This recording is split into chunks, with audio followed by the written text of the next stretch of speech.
আসসালামু আলাইকুম and welcome back. আমি আশা করি আল্লাহর রহমতে আপনি ভালো আছেন। সো আজকের এই ভিডিওটা অনেক বেশি ইম্পর্ট্যান্ট হবে, কারণ আজকের এই ভিডিওতে আমি একদম A to Z সব কিছু আপনার এক্সপ্লেন করে দেব যে অ্যামাজন FBA হোলসেল বিজনেসে গেটিং আর হচ্ছে আনগেটিং এই জিনিসটা আসলে কি। তো এটা নিয়ে প্রিভিয়াসলি অনেকেই আমার কাছে কোশ্চেন করছে পার্সোনালি হোয়াটসঅ্যাপে, অনেকে আবার ইউটিউবের কমেন্ট বক্সও আস্ক করছে যে ভাই অ্যামাজন বিজনেসের ভিতরে আসলে গেটিং আনগেটিং এই জিনিসটা মানে কি। তো ইনশাল্লাহ আজকের এই ভিডিওটা পুরোটা যদি আপনি দেখেন, আপনি পুরো জিনিসটা একদম কমপ্লিটলি বুঝতে পারবেন যে গেটিং আনগেটিং কি, এটা কিভাবে কাজ করে, আর হচ্ছে এটা এটা কিভাবে আপনাকে হ্যান্ডেল করতে হবে। তো আমি অবশ্যই রিকোয়েস্ট করব আর হাইলি রেকমেন্ড করব যে আপনি এই ভিডিওটা অবশ্যই শুরু থেকে শেষ পর্যন্ত কমপ্লিটলি দেখেন। আমি আশা করি এর মাধ্যমে আপনি অনেক কিছু শিখতে পারবেন। সো আমার নাম হচ্ছে নাহিদ হাসান। আমি বাংলাদেশ থেকে হচ্ছে আপনার গত 3 বছর ধরে অ্যামাজন ইউএসএর মার্কেটে অ্যামাজনের হোলসেল বিজনেসটা করতেছি। আর পাশাপাশি এই বিজনেসটা আমি বাংলাদেশি এবং অনেক প্রবাসীকে শিখিয়েছি যে কীভাবে আপনি পৃথিবীর যে কোনো জায়গা থেকে এই বিজনেসটা করতে পারবেন। তো এই জিনিসটার মধ্যে, এই বিজনেসের মধ্যে one of the main important একটা জিনিস, সেটা হচ্ছে আপনার অ্যামাজন গেটিং আর আনগেটিং। তো এখন আমি একদম ইন ডিটেলসে আপনাকে বুঝিয়ে দিচ্ছি যে গেটিং আর আনগেটিং এই জিনিসটা আসলে কি, কিভাবে কাজ করে, এভরিথিং। সো ফর এক্সাম্পল একটা উদাহরণ নেন যে আপনি হচ্ছে অ্যামাজন বিজনেস করতেছেন অ্যান্ড আপনি একটা প্রোডাক্ট পেয়ে গেছেন, আর সেই প্রোডাক্টটা প্রফিটেবল, আর হচ্ছে ওই প্রোডাক্টের ভিতরে কম্পিটিশন কম, আপনার ভালো প্রফিট মার্জিন থাকতেছে, মানে ওভারঅল ওই প্রোডাক্টটা খুবই ভালো। এখন আপনার নেক্সট স্টেপ কি, সেটা হচ্ছে আপনি প্রোডাক্টটাকে সেল দিবেন, তাই তো? এখন আপনি সেল দিতে গিয়ে দেখলেন যে অ্যামাজন আপনাকে সেই প্রোডাক্টটা অ্যাড করতে দিচ্ছে না, অর্থাৎ আপনাকে সেটা সেল করার জন্য পারমিশন দিচ্ছে না। এটাই হচ্ছে আপনার গেটিং আনগেটিং। আমি একদম শুরু থেকে বোঝাচ্ছি। গেটিং আনগেটিং এটা মানে কি? এটা মানে হচ্ছে আপনি আপনার এই যে এটা হচ্ছে আমার অ্যামাজন সেলার সেন্ট্রাল অ্যাকাউন্ট। এটার মাধ্যমে আমি হচ্ছে যত ধরনের প্রোডাক্ট amazon.com অর্থাৎ ইউএস মার্কেটে সেল করব, ওই প্রোডাক্টটা আমি হচ্ছে আমার এই অ্যাকাউন্টে গিয়ে এখানে ম্যানেজ দিয়ে এখানে হচ্ছে আপনার আপনার এখানে ক্রিয়েট প্রোডাক্টস, এখানে গিয়ে হচ্ছে সেই প্রোডাক্টগুলোকে আমি ক্রিয়েট করব। তো এখন একটা প্রোডাক্ট মানে অ্যামাজনে সেল করার জন্য আপনার হচ্ছে সব প্রোডাক্ট না, কিছু কিছু সার্টেন প্রোডাক্ট আপনার অ্যামাজনে সেল করার জন্য ডিরেক্টলি অ্যামাজন থেকে পারমিশন নেওয়া লাগে, অর্থাৎ অ্যামাজন থেকে অ্যাপ্রুভাল নেওয়া লাগে। এই প্রসেসটাকে হচ্ছে আপনার গেটিং আনগেটিং বলে। সো আমি হচ্ছে একদম বেসিক থেকে শুরু করতেছি। তো আপনি একটা প্রোডাক্ট ধরেন অ্যামাজনে সেল করবেন, এটা সেল করার জন্য আপনি যখন আপনার সেলার সেন্ট্রাল অ্যাকাউন্টে ঢুকে দেখলেন যে প্রোডাক্টটা আপনি ডিরেক্টলি লিস্ট করতে পারতেছেন না, অ্যামাজন আপনার থেকে ডকুমেন্টেশন চাচ্ছে, ওই প্রোডাক্টটা হচ্ছে গেটেড প্রোডাক্ট। অর্থাৎ ওই প্রোডাক্টটা সেল করার জন্য আপনাকে ডিরেক্টলি অ্যামাজন থেকে পারমিশন নিতে হবে বা অ্যাপ্রুভাল নিতে হবে। অ্যাপ্রুভালটা যখন আপনি সাকসেসফুলি অ্যামাজন থেকে নেবেন, তারপর হচ্ছে আপনি প্রোডাক্টটাকে সেল করতে পারবেন। এটা হচ্ছে আপনার গেটেড। আর অন দি আদার হ্যান্ড আপনার হচ্ছে আনগেটেড, অর্থাৎ ওই সব প্রোডাক্ট যেগুলো আনগেটেড প্রোডাক্ট, সেই সব প্রোডাক্টগুলো আপনি হচ্ছে অ্যামাজন থেকে উইদাউট কোনো পারমিশন ছাড়াই আপনি হচ্ছে ডিরেক্টলি লিস্ট করে ফেলতে পারবেন। আপনাকে অ্যামাজনকে কোনো ডকুমেন্টেশনও দিতে হবে না, বা অ্যামাজন আপনাকে কোনো ধরনের কোশ্চেনও আস্ক করবে না। আপনি আপনার অ্যামাজন অ্যাকাউন্টে গিয়ে এখানে ক্রিয়েট প্রোডাক্টস, এখানে গিয়ে আপনি ওইসব প্রোডাক্ট ডিরেক্টলি লিস্ট করতে পারবেন। তো মেইনলি তিনটা ক্যাটাগরি হয়, একটা হচ্ছে আপনার গেটেড প্রোডাক্ট, একটা আনগেটেড প্রোডাক্ট, আর একটা হচ্ছে hard gated product. Hard gated product এটা একদমই মানে স্ট্রেট ফরওয়ার্ড একটা জিনিস, এটা আমি সবার শেষে বলতেছি। তো প্রথমে হচ্ছে আপনার গেটেড প্রোডাক্ট কি, সেটা আমি আবারও বলি। গেটেড প্রোডাক্ট হচ্ছে এমন প্রোডাক্টগুলো যেগুলো সেল করার জন্য ডকুমেন্টেশনের মাধ্যমে আপনি অ্যামাজন থেকে অ্যাপ্রুভালটা নিতে হবে। আর আনগেটেড প্রোডাক্ট কোনো ধরনের অ্যাপ্রুভাল লাগবে না। তো এখন আপনার মনে একটা কোয়েশ্চেন আসতে পারে, ভাই তাহলে এই জিনিসটা কেন, মানে কেন আমাদেরকে কিছু প্রোডাক্টে অ্যাপ্রুভাল নিতে হবে, কিছু প্রোডাক্টে নিতে হবে না, বা কেনই বা অ্যাপ্রুভাল নিতে হবে, এই কোয়েশ্চেনটা আসতে পারে। এটার একটাই সিম্পল অ্যান্সার, সেটা হচ্ছে অ্যাজ এ নিউ সেলার হিসেবে অ্যামাজন আপনাকে খুব বেশি একটা ট্রাস্ট করে না। কারণ আপনি যদি ধরেন ফর এক্সাম্পল আজকে একটা অ্যামাজনে সেলিং অ্যাকাউন্ট ওপেন করছেন, অ্যামাজন কিন্তু আপনার সম্পর্কে কিছুই জানে না, আপনি কি করেন না করেন, আপনার মনের ভিতরে কি ইন্টেনশন সেটা কিন্তু অ্যামাজন জানে না। সো অ্যাজ এ নতুন সেলার হিসেবে আপনাকে তারা সব ধরনের প্রোডাক্ট সেল করতে দিবে, এটা কিন্তু তাদের জন্য একটা রিস্ক হতে পারে। এমন আপনি হচ্ছে একটা কাউন্টারফেট অর্থাৎ একটা ফেক প্রোডাক্ট সেল করলেন, আর যখন একটা কাস্টমারের কাছে ফেক প্রোডাক্ট আপনি সেল করবেন, এটার জন্য সম্মানহানি, এটার জন্য যে লস, এটা কিন্তু আপনার হবে না, এই লসটা হবে হচ্ছে অ্যামাজনের। কারণ আপনার থেকে যদিও কাস্টমার প্রোডাক্ট কিনতেছে, কিন্তু কাস্টমার আসলে আপনার সম্পর্কে কিছুই জানে না, তারা জানে তারা অ্যামাজন থেকে কিনতেছে। তো দিন শেষে যদি কিছু হয়, তারা অবশ্যই আপনাকে না, তারা হচ্ছে অ্যামাজনকে ব্লেম করবে, অ্যামাজনের এগেনস্টে ব্যাড রিভিউ দিবে। অনেক ক্ষেত্রে এমনও কেস হয় যে অ্যামাজনের বিরুদ্ধে ল স্যুট পর্যন্ত আপনার ফাইল করা হয়। এটা খুবই সিরিয়াস একটা জিনিস। তো এই ক্ষেত্রে এই জিনিসগুলোর সাথে ডিল করার জন্য অ্যামাজন হচ্ছে আপনার এই গেটিং আনগেটিং সিস্টেমটা রাখছে। অর্থাৎ কিছু কিছু প্রোডাক্ট আপনার অ্যামাজনে সেল করার জন্য আপনার হচ্ছে অ্যামাজনে ডকুমেন্টেশন প্রোভাইড করে তারপর হচ্ছে সেই অ্যাপ্রুভাল নিয়ে তারপরেই সেল করতে হবে। আর এটা অ্যামাজন করছে, এটা খুব ভালো একটা জিনিস, কারণ হচ্ছে এটার কারণে যারা হচ্ছে সিরিয়াস সেলার, যারা ভালো সেলার, অনলি তারাই অ্যামাজনে বিজনেসটা করতে পারে। কারণ শুরুর দিকে আপনার আরও অনেক বছর আগে তখন আসলে গেটিং আনগেটিং এই সিস্টেমটাই ছিল না। আপনি অ্যামাজন সেলার, আপনার অ্যামাজনের সেলার আছে, সব ধরনের প্রোডাক্ট আপনি সেল করতে পারেন। সো আপনার অ্যামাজন সেলার অ্যাকাউন্ট থাকলে আপনি সব ধরনের প্রোডাক্টই সেল করতে পারতেন। আর এই জিনিসটার কারণেই অনেক অসাধু মানুষ, যাদের মানে খারাপ ইন্টেনশন থাকেই, তারা হচ্ছে ফেক প্রোডাক্ট হচ্ছে অ্যামাজনে সেল করে, যে কারণে এটা কাস্টমারের ট্রাস্টের জন্য খুব একটা ইস্যু হয়। কারণ অবশ্যই অ্যাজ এ কাস্টমার আপনি কখনোই চাইবেন না যে আপনি একটা মার্কেট থেকে প্রোডাক্ট কিনলেন, সেই প্রোডাক্ট হচ্ছে নকল হোক, তাই না? কিন্তু এই জিনিসটা খুব বেশি হওয়ার কারণে অ্যামাজন হচ্ছে আপনার কয়েক বছর আগে, অনেক বছরই হয়ে গেছে, আপনার এই গেটিং আনগেটিং সিস্টেমটা রাখছে। আর এখন আপনার কোশ্চেন হতে পারে যে ভাই, তাহলে যেসব প্রোডাক্টগুলো গেটেড, অর্থাৎ যেগুলো থেকে আমাদেরকে অ্যাপ্রুভাল নিতে হবে, সেগুলো আমরা কিভাবে অ্যাপ্রুভালটা নিব? তো এটার প্রথম একটাই স্ট্রেট ফরওয়ার্ড প্রসেস, সেটা হচ্ছে আপনার ইনভয়েস, সাপ্লায়ারের ইনভয়েস। সো আপনি যদি চিনে না থাকেন যে মানে সাপ্লায়ার ইনভয়েস এটা কি হয়ে থাকে, এটা হচ্ছে একটা রিসিপ্ট আপনি বলতে পারেন। আপনি একটা কোম্পানি থেকে যখন প্রোডাক্ট কিনবেন হোলসেল প্রাইসে, তখন অবশ্যই সেটার জন্য তারা আপনাকে একটা রিসিপ্ট দিবে। সেই রিসিপ্টটা হচ্ছে অ্যামাজনে সাবমিট করার মাধ্যমে আপনি হচ্ছে সেই অ্যাপ্রুভাল প্রসেসটা নেবেন। এটা ওই রিসিপ্টটাকে ইনভয়েস বলে। ইনভয়েস অনেকেই চিনে থাকে, আবার অনেকে না চিনে থাকে, এই জন্য আমি একটু সহজ করে ব্রেকডাউন করার চেষ্টা করছি। তো আপনি যখন একটা প্রোডাক্ট লিস্ট করতে যাবেন, তখন অ্যামাজন আপনার থেকে ডকুমেন্টেশনটা চাইবে, আর সেই ডকুমেন্টেশনটা হচ্ছে ইনভয়েস মেইনলি। আর সেই ইনভয়েসটা আপনি হচ্ছে সাপ্লায়ারের থেকে নিয়ে যে আপনি অ্যামাজনকে দিলে, অ্যামাজন হচ্ছে সেটাকে রিভিউ করে তারপরে যখন অ্যাপ্রুভাল দিবে, তারপর হচ্ছে আপনি প্রোডাক্টটা সেল করতে পারবেন। আদারওয়াইজ আপনি প্রোডাক্টটা সেল করতে পারবেন না। সো আসলে গেটিং আনগেটিং এই জিনিসটা খুব ইম্পর্টেন্ট, বাট এটা বোঝা খুব কঠিন কিছু একটা না। আমি একদম সহজে আশা করি বোঝানোর চেষ্টা করেছি। আর একটা আমি যেটা আপনাকে বলেছিলাম, একটা হচ্ছে হার্ড গেটেড। এটা মানে হচ্ছে ডিরেক্টলি আপনি ওই প্রোডাক্টটা সেলই করতে পারবেন না। কিছু কিছু প্রোডাক্ট অ্যামাজনে থাকে যেসব প্রোডাক্ট আপনি আসলে সেল করতেই পারবেন না, ওইসব প্রোডাক্টের জন্য আপনি কোনো ধরনের ডকুমেন্টেশনও আপনার আপলোড করতে পারবেন না।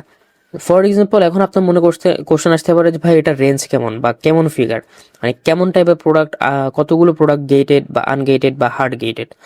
এটার হচ্ছে ফিগারটা আপনি 30% বলতে পারেন। আপনার 30% প্রোডাক্ট হচ্ছে আপনার গেটেড, যেসব প্রোডাক্ট আপনার অ্যাপ্রুভাল নিয়ে তারপর হচ্ছে আপনার আপনি অ্যামাজনে সেল করতে পারবেন। 30% প্রোডাক্ট হচ্ছে আপনার ডিরেক্টলি আনগেটেড, অর্থাৎ হচ্ছে ওইসব প্রোডাক্ট আপনি ডিরেক্টলি সেল করতে পারবেন, কোনো ধরনের ডকুমেন্টেশন দেওয়াই লাগবে না। আর 20% প্রোডাক্ট হচ্ছে আপনার মেনলি হচ্ছে হার্ড গেটেড, মানে ওইসব প্রোডাক্ট আপনি সেল করতে পারবেন না। মূলত হার্ড গেটেড যেসব প্রোডাক্ট হয়, এগুলো হচ্ছে খুব বড় বড় ব্র্যান্ডের, যেমন হচ্ছে অ্যাপেল, নাইকি, লেগো, তারপর হচ্ছে ফানকো, অনেক ব্র্যান্ড আছে যেগুলো মেনলি, স্যামসাং, মানে যেগুলো মেনলি খুব বড় বড় ব্র্যান্ড হয়, ওইসব ব্র্যান্ডের প্রোডাক্টগুলো হার্ড গেটেড থাকে। কারণ হচ্ছে ওইসব ব্র্যান্ডের প্রোডাক্টগুলোই মানে খুব বেশি নকল হওয়ার চান্স থাকে, ফেক হওয়ার চান্স থাকে। এই কারণে ওইসব ব্র্যান্ডের প্রোডাক্টগুলোকে অ্যামাজন টোটালি রেস্ট্রিক্টেড করে দিয়েছে। তো এই ছিল আপনার গেটিং আনগেটিং আর হচ্ছে হার্ড গেটিং। মূলত আপনার গেটিং আনগেটিংই বেশি কাজে দেয়, কারণ যেগুলো হার্ড গেটেড প্রোডাক্ট, ওগুলোতে আপনি সেল করতেই পারবেন না। তো ওগুলো নিয়ে আসলে চিন্তা করে আমাদের কোনো লাভ নেই। আর হচ্ছে এই গেটিং আনগেটিং, এটা নিয়ে আবার আমি অনেকের মধ্যে অনেক ধরনের আপনার মিসআন্ডারস্ট্যান্ডিংও দেখছি, আর সেগুলো হচ্ছে আমি এখন ক্লিয়ার করার চেষ্টা করতেছি। ফার্স্ট অফ অল, একটা খুব বড় লেভেলের মিসআন্ডারস্ট্যান্ডিং মানুষের ভিতরে আমি দেখছি, সেটা হচ্ছে ইনভয়েস নিয়ে। অর্থাৎ অনেকে মনে করেন যে অনলি ব্র্যান্ড, মানে যে ব্র্যান্ডের প্রোডাক্ট আপনি সেল করবেন, ওই ব্র্যান্ডেরই ইনভয়েস হতে হবে, আর কোনো ইনভয়েস হলে হবে না, আর কোনো ইনভয়েস হলে অ্যামাজন অ্যাকসেপ্ট করবে না। ফার্স্ট অফ অল, এটা খুব বড় একটা ভুল ধারণা। আপনি অবশ্যই ব্র্যান্ডের ইনভয়েস হলে সেটা ভালো, আর হচ্ছে যেই ব্র্যান্ডের প্রোডাক্ট সেল করবেন, ওই ব্র্যান্ডের কোনো একটা অথরাইজড, আমি আবার বলতেছি, যেই ব্র্যান্ডের প্রোডাক্ট সেল করবেন, ওই ব্র্যান্ডের কোনো একটা অথরাইজড ডিস্ট্রিবিউটরের থেকেও যদি আপনি প্রোডাক্ট নেন, আর সেই অথরাইজড ডিস্ট্রিবিউটরের ইনভয়েসও যদি আপনি অ্যামাজনে আপলোড করেন, এটা টোটালি ফাইন অ্যান্ড এটা পারফেক্টলি কাজও করবে। এটা নিয়ে আপনার কোনোভাবে চিন্তিত হওয়ার কিছু নেই। এটা আমি অনেকের মধ্যেই দেখছি ইদানিং, বেশিরভাগ বাংলাদেশি মানুষই এটা এমন করে যে তারা মনে করে যে আসলে ডিস্ট্রিবিউটরদের সাথে কাজ করলে রিস্ক বা সমস্যা হতে পারে, বা অ্যামাজন ডকুমেন্টেশন অ্যাকসেপ্ট করবে না। বিষয়টা আসলে এটা না। আপনি অ্যাজ লং অ্যাজ আপনি অথরাইজড ডিস্ট্রিবিউটরের সাথে কাজ করতেছেন, ডিরেক্টলি ব্র্যান্ড থেকে অথরাইজড ডিস্ট্রিবিউটরের সাথে কাজ করতেছেন, ততক্ষণ পর্যন্ত আপনি 100% সেফ, আপনার কিছুই হবে না। তো এটা হচ্ছে গেল আপনার ইনভয়েস, মানে যে ডকুমেন্টেশন যেটা দিয়ে আপনি গেটেড প্রোডাক্টকে আনগেটেড করবেন, সেটা হচ্ছে ডিরেক্টলি ব্র্যান্ড থেকে পাবেন, আর অথবা ব্র্যান্ডের যে কোনো একটা অথরাইজড ডিস্ট্রিবিউটর থেকে দিলেও হবে। কিন্তু ইনভয়েস ব্র্যান্ড বা অথরাইজড ডিস্ট্রিবিউটর এই দুটোই হতে হবে। এটা বাদে কোনো ধরনের আনঅথরাইজ কোম্পানি বা কোনো সাপ্লায়ার থেকে যদি আপনি ইনভয়েস নেন, সেটা আপনার কাজে দিবে না। সো আরেকটা বড় লেভেলের মিসকনসেপশন আমি যেটা দেখছি, সেটা হচ্ছে অনেকে মনে করে যেসব প্রোডাক্টগুলো হচ্ছে আপনার গেটেড, অর্থাৎ যেগুলোর জন্য আপনার অ্যাপ্রুভাল লাগবে, এগুলো আসলে আপনি কখনো সেলই করতে পারবেন না। আসলে বিষয়টা এমন না। যেসব প্রোডাক্টগুলো আপনার গেটেড, যেগুলোর জন্য আপনার অ্যাপ্রুভাল লাগবে, সেগুলো সেল করতে পারবেন, জাস্ট প্রপার ডকুমেন্টেশন আপনাকে দিতে হবে। আর প্রপার ডকুমেন্টেশন সেটা কি? সেটা হচ্ছে আপনার ডিরেক্টলি ব্র্যান্ডের ইনভয়েস বা হচ্ছে আপনার অথরাইজড ডিস্ট্রিবিউটরের ইনভয়েস। ঠিক আছে, এই দুটো ডকুমেন্ট মধ্যে যে কোনো একটা হলেই হবে। তাহলে যেসব প্রোডাক্টগুলো হচ্ছে আপনার অ্যাপ্রুভাল লাগবে, সেগুলো আপনি ইজিলি অ্যাপ্রুভাল পেয়ে যাবেন। এটাই। আর আরেকটা জিনিস যেটা অনেকে জানে না, সেটা হচ্ছে আপনার গেটেড প্রোডাক্ট থেকে আনগেটেড হওয়া অনেকটা সহজ হয়ে যায় যতদিন আপনার সেলস মেট্রিক্স বাড়ে। অর্থাৎ আপনি যত বেশি সেল করবেন, আপনার ডে বাই ডে যত বেশি আপনি সেল করবেন, যতগুলো অর্ডার আপনি অ্যামাজন থেকে কাস্টমারের বাসায় ফুলফিল করবেন, অ্যামাজন আপনার সেলার অ্যাকাউন্টের প্রতি ততটা মানে আপনার লিনিয়েন্ট হয়ে যাবে। অর্থাৎ আমার যে সেলার অ্যাকাউন্ট, এটা হচ্ছে 3 বছরের পুরাতন, এটার ভিতরে অনেক সেল হিস্টোরি আছে। ঠিক আছে, তো আমার অ্যাকাউন্ট আর আপনার নতুন অ্যাকাউন্ট কিন্তু টোটালি সেম না। কারণ অ্যামাজন অবশ্যই আমাকে আপনার থেকে খুব বেশি ট্রাস্ট করবে, কারণ হচ্ছে আমার এখানে ডেইলি আপনার সেল হচ্ছে, আমার এখানে ডেইলি লেনদেন হচ্ছে, আমার অ্যাকাউন্টটা অনেক পুরাতন, তারপরে হচ্ছে আমার অ্যাকাউন্টের হেলথ রেটিং খুবই ভালো। তো ওভারঅল সব কিছু বিবেচনা করে যাদের হচ্ছে পুরাতন অ্যাকাউন্টসগুলো হয়ে থাকে, যারা হচ্ছে আস্তে আস্তে সেলস হিস্টোরি মেট্রিক্স এগুলো বিল্ড করে, অ্যামাজন তাদেরকে একটু মানে ছাড় দেয়, আপনি বলতে পারেন, সহজে আপনার প্রোডাক্টগুলো সেল করতে দেয়। তো এটাও একটা জিনিস ইম্পর্টেন্ট, সেটা হচ্ছে এমনও না যে যতগুলো প্রোডাক্টেই আপনার আজকে ইনভয়েস চাচ্ছে, আপনার 6 মাস পরে আপনার থেকে ইনভয়েস চাইবে। এমনও অনেক এটা হয় যে ধরেন আজকে আপনার থেকে একটা প্রোডাক্ট সেল করার জন্য আপনার থেকে ইনভয়েস চাচ্ছে, আপনি হচ্ছে ওই প্রোডাক্টের দিকে না তাকিয়ে আপনি আদার প্রোডাক্টগুলো হচ্ছে 1 মাস সেল করেন। 1 মাস সেল করার পর যখন অ্যামাজন দেখবে যে আপনার হচ্ছে অ্যাকাউন্টে সেল হচ্ছে, কোনো ধরনের সমস্যা নেই, তখন দেখবেন যে যেটা ইনভয়েস চাচ্ছিল সেটাতেও আর ইনভয়েস চাচ্ছে না, আপনার ওটা এখন আপনি ডিরেক্টলি লিস্ট করতে পারতেছেন। এটা কিন্তু হয়, এটা কোনো মিথ না। মানে অনেকে মনে করে যেটা হয় না, আসলে কিন্তু এটা হয়। এটা হচ্ছে যখন অ্যামাজন দেখে যে আপনার অ্যাকাউন্টে মানে ভালো সব কিছু প্রপারলি কাজ করতেছে, অ্যামাজন আস্তে আস্তে আপনার অ্যাকাউন্টে প্রোডাক্ট আরও ছাড় দিতে থাকে। এইভাবে আসলে আমরা জিনিসটা করে আসছি, এইভাবেই বিজনেসটা মানুষ গ্রো করতেছে। এক্স্যাক্টলি এটা আপনাকেও করতে হবে। তো আশা করি আপনি বুঝতে পারছেন যে আসলে অ্যামাজনে গেটিং আনগেটিং এটা কি, বা এটা কেন হয়ে থাকে, বা আপনার কি করতে হবে আপনাকে এটা কাটিয়ে ওঠার জন্য। সর্বশেষে আবারও বলি, গেটিং আনগেটিং এটা খুব হার্ড কিছু না, খুব কমপ্লেক্সও কিছু না। জাস্ট আপনার অ্যামাজন, আপনি প্রোডাক্ট সেল করার জন্য আপনার অ্যামাজন থেকে এটা একটা অ্যাপ্রুভাল নেওয়ার প্রসেস। আর অ্যাপ্রুভাল কীভাবে নেবেন? সাপ্লায়ার থেকে, অথরাইজ সাপ্লায়ার থেকে ইনভয়েস নিয়ে সেটা অ্যামাজনে দিবেন, আপনার হচ্ছে অ্যাপ্রুভাল হয়ে যাবে। আর যতদিন আপনার সেলও বাড়বে, সাথে সাথে আপনার অ্যাকাউন্টের ওই অ্যাপ্রুভাল রেট আরও বেড়ে যাবে। সো এটাই ছিল গেটিং আর আনগেটিং নিয়ে টোটাল আপনার যে টপিকটা। এর থেকে বেশি আসলে এখানে খুব কিছুই নেই। আমি আশা করি আপনি এই জিনিসটা পুরোটা বুঝতে পেরেছেন। যদি কোনো কোশ্চেন থাকে অবশ্যই আপনি এই ভিডিওর কমেন্ট বক্সে করতে পারেন। আমি নেক্সট কোনো একটা ভিডিওতে বা যদি পসিবল হয় আমি কমেন্ট বক্সে সেটার অ্যান্সার করে দেওয়ার চেষ্টা করবো ইনশাল্লাহ। তো যারা আপনারা বাংলাদেশ থেকে ইউএস মার্কেটে অ্যামাজন অ্যাপ দিয়ে হোলসেল বিজনেসটা করতে চান, আপনারা চাইলে আমার পার্সোনাল মেন্টরশিপ প্রোগ্রামে জয়েন হতে পারেন। এই মেন্টরশিপ প্রোগ্রামের ভিতরে আমি হচ্ছে শিখিয়ে দিছি যে কিভাবে আপনি যদি বাংলাদেশে থাকেন বা আপনি যদি পৃথিবীর অন্যান্য কোনো একটা দেশে অ্যাজ এ প্রবাসী হিসেবে থেকে থাকেন, কিভাবে অ্যামাজনের ইউএস মার্কেটে অনলি হোলসেল বিজনেসটা করতে পারবেন। তো এই বিজনেসটা আমি হচ্ছে বিগত 3 বছর ধরে সাকসেসফুলি আলহামদুলিল্লাহ করে আসছি। অ্যান্ড পাশাপাশি আমার অনেক স্টুডেন্ট আছে যারা হচ্ছে বাংলাদেশ থেকে অ্যান্ড আরো বিভিন্ন দেশ থেকে হচ্ছে এই হোলসেল বিজনেসটা করছে। আলহামদুলিল্লাহ সবাই যারা আমার আন্ডারে শুরু করছে তারা আলহামদুলিল্লাহ সাকসেসফুল। আপনি আমার ওয়েবসাইট www.fbaorbit.com এখানে আসলে আমার মেন্টরশিপ প্রোগ্রাম সম্পর্কে বিস্তারিত অনেক কিছু জানতে পারবেন। আমার মেন্টরশিপ প্রোগ্রামে আপনার টোটাল যে ভিডিও লেসন, এটা হচ্ছে আপনার 7 ঘন্টা উপরে ভিডিও লেসন রয়েছে।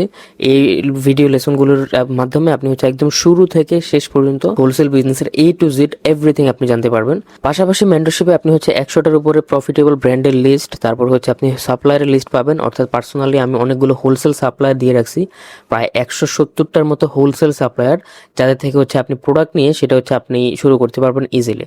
যারা হচ্ছে অ্যামাজন সেলারদেরকে অ্যাপ্রুভাল দেয় আর হচ্ছে তাদের কাছে আপনার উইনিং প্রোডাক্ট রয়েছে। আমার ওয়েবসাইটে আসলে আপনি দেখতে পারবেন আমার প্রিভিয়াস স্টুডেন্টদের সাকসেস, যারা হচ্ছে এই বিজনেসটা আপনার শুরু করছে, এমনকি আলহামদুলিল্লাহ আপনি দেখতে পারেন যে সবাই কম বেশি আলহামদুলিল্লাহ সেল করতেছে। সো আমার মেন্টরশিপ প্রোগ্রাম সম্পর্কে যদি আপনার কোনো কোশ্চেন থাকে তাহলে আপনি পার্সোনালি ডিরেক্টলি আমার কাছে হোয়াটসঅ্যাপে রিচ আউট করতে পারেন। স্ক্রিনে দেওয়া এই হোয়াটসঅ্যাপ নাম্বারে আপনি সরাসরি আমার সাথে যোগাযোগ করতে পারেন যদি কোনো ধরনের কোশ্চেন আপনার মনে আসে। আর হচ্ছে আপনি মেন্টরশিপ প্রোগ্রামের সাথে সবসময় হোয়াটসঅ্যাপের মাধ্যমে ডিরেক্টলি আমার থেকে সাপোর্ট পাবেন। ইনশাল্লাহ আমি আশা করি আপনি এজ এ মেন্টর হিসেবে আমি আপনাকে হেল্প করে এই বিজনেসে একটা ভালো কিছু বিল্ড করতে সাহায্য করতে পারবো। তো আজকের এই ভিডিওর জন্য এতটুকুই। ইনশাল্লাহ আপনার সাথে আমার কথা হবে নেক্সট কোনো একটা ভিডিওতে। ততক্ষণ পর্যন্ত আপনি ভালো থাকুন, সুস্থ থাকুন, অ্যান্ড টাটা।